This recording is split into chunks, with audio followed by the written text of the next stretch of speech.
যথাগ্নে দাহিকা শক্তি রামকৃষ্ণে সমাগয়া সর্ববেদ্বাসারূপাং ঠাং শারদাং প্রণমাম্যহম।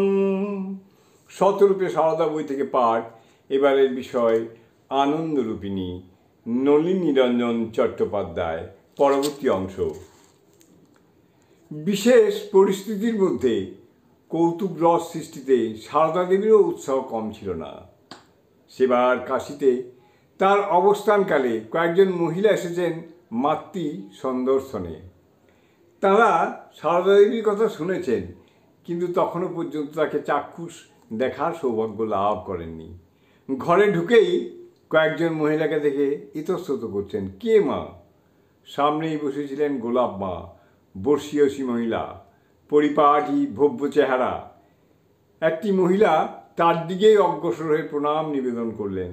সংকুচিত গোলাপ মা তাড়াতাড়ি সীমাকে দেখিয়ে বললেন, ওই উনিই মা ঠাকুরুন। অপ্রস্তুত মহিলা শ্রীমায়ের দিকে অগ্রসর হতেই তিনি হাসতে হাসতে বললেন, না না, ওই উনিই মা ঠাকুরুন। মহিলাটি উদ্ভ্রান্ত হয়ে আবার গোলাপ মায়ের দিকে আরেকবার সারদা দেবীর দিকে এগিয়ে যান।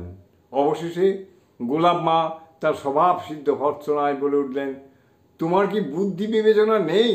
দেখছো না মানুষের মুখ কি দেবতার মুখ? মানুষের চেহারা কি অমন হয়?